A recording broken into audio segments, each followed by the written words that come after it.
ગુજરાતમાં છેલ્લા 25-27 વર્ષથી ભારતીય જનતા પાર્ટીની સરકાર છે અને સરકાર છે ત્યારથી ગુજરાતની જનતા પરેશાન છે.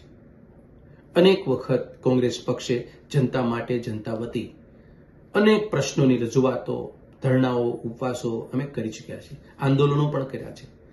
પરંતુ ભાજપાની સરકારના નેતાઓને અને મંત્રીઓને અને મુખ્યમંત્રીઓને એક અફીણી ઘેનનો નશો છે.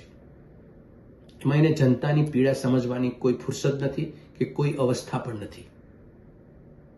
દુર્ભાગ્ય છે કે ગુજરાતની જનતાનું કે આવી સરકાર એ જનતાના સ્થાને એક વહીવટ કરવા માટે બેઠી છે.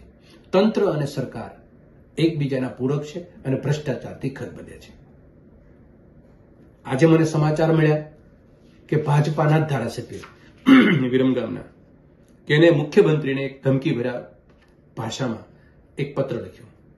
એમાં એને ચોખ્ખું સંભળાવી દીધું કે મારી નગરપાલિકાના વિસ્તારમાં રહેતા નગરજનોને સામાન્ય રીતે પાણી અને ગટર અને એની સ્વચ્છતાને લગતા પ્રશ્નનો નિકાલ નહીં કરો તો હું જનતાની સાથે ઊભો રહી અને તમારી સામે આવી જઈશ. હું જરૂર પડે તો ઉપવાસ અને ધરણા પણ કરીશ. આ જ વાત કોંગ્રેસ પક્ષની હતી અને આવી ધમકીભરી ભાષામાં ભાજપના ધારાસભ્યોને બોલવાની હિંમત ક્યાંથી આવી અથવા તો બોલે છે એનો મતલબ એમ કે કેવી પરિસ્થિતિ ગુજરાતની છે. એ લખે છે કે નગરપાલિકામાં પૂરતો સ્ટાફ નથી, જે વિકાસના કામો જે મંજૂર થયા છે એ કોન્ટ્રાક્ટરો કામ શરૂ કરતા નથી, જે 7 મહિના પહેલા જેનું ભૂમિપૂજન થઈ ગયેલું છે એનું 1% પણ કામ આજે થયું નથી. આવી અનેક પીડાઓ એને વ્યક્ત કરી. આ પીડાઓ કોંગ્રેસ પક્ષની હતી, પણ નિંભર તંત્ર આમાં ધ્યાન નથી આપતી.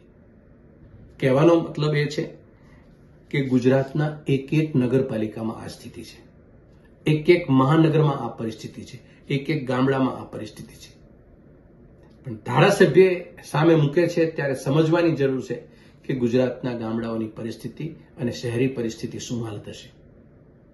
અમે નગરપાલિકા વિરમગામની જનતાના માટે, એની સુખાકારી માટે ત્વરિત રીતે જે કંઈ માંગ જે નગરપાલિકાના વસતા નગરજનોની છે, પાણીની હોય કે સ્વચ્છ પાણીની હોય, ગટરની હોય કે પછી કેનલની હોય કે પછી ડ્રેનેજની હોય, એ યુદ્ધના ધોરણે શરૂ થવી જોઈએ. જે કામો વિકાસના કામો અટકેલા છે પૂર્ણ વહેલી તકે થવા જોઈએ. જેનું ભૂમિપૂજન થયું છે એ કામોની શરૂઆત થઈ જવી જોઈએ. ગુજરાતની જનતા સાથે કોંગ્રેસ પક્ષ છે અને રહેશે.